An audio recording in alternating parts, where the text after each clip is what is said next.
If you're anything like me, you'll know that the purchase of a new car can be intimidating, especially if you're considering your first ever EV. Often enough, for a lot of us, purchasing a new car is the second largest financial decision that we can make, only after the purchase of a new home.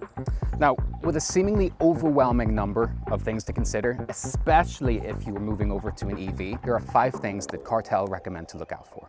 Point 1, warranties. Warranties come in all shapes and sizes, whether that warranty is from the manufacturer or it's provided in a used vehicle sale. Knowing what the warranty covers is very important to consider. Is it going to cover the battery, the main vehicle battery? Is it going to cover the auxiliary battery as well? Is the charger cord going to be a part of that warranty should it go faulty? The overarching question is the vehicle warranty that's attached to it going to be sufficient for how you use the vehicle? Point 2, vehicle history. Knowing where your vehicle came from and what its previous life was is very important. Asking questions like, was my vehicle used as a taxi, or how many previous owners did my vehicle have? Answering these questions can give you confidence when you're purchasing your next vehicle. Was it charged from 0 to 100% on a fast charger every single day? Or was it used privately and charged responsibly in line with the manufacturer's recommendations?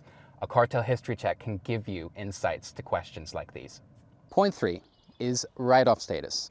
Knowing whether your vehicle was in an accident or previously damaged is important, and that goes unsaid.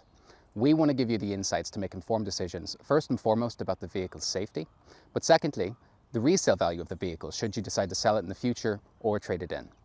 Whether your vehicle is in Ireland or it's being imported from the UK, we can check that vehicle's history to give you peace of mind that the car you're purchasing is safe. Point 4, range. Now, range anxiety is a term I'm sure a lot of you have heard, and whilst considering range is important, it's probably less important than you think, considering the range that today's EVs have. Take this Opel Astra E, for example. Its claimed range is over 400 kilometers, and that's certainly a lot more than I would drive every day. Now, for longer road trips, planning your route and planning your charging stations, where you're going to charge and how long you're going to be there is still a must. Point 5 is charging infrastructure. Knowing where and what kind of chargers are going to be along your journey is important. Whether that's going to be a 22 kilowatt charger, or if it's going to be one of the big fancy 350 kilowatt fast chargers. Knowing the difference between these 2 power outputs is very important in terms of time saving. 22 kilowatt chargers, the destination chargers, you may be waiting for a couple of hours for a decent charge to continue your journey. Whereas if you do find a 350 kilowatt charger, you could be up and on your way in as little as 30 minutes from a 10% to 80% charge. Now, most navigation apps these days do provide information on where the chargers are. And with some, they actually provide the power output for each of the chargers, so you know what to expect before you begin your journey.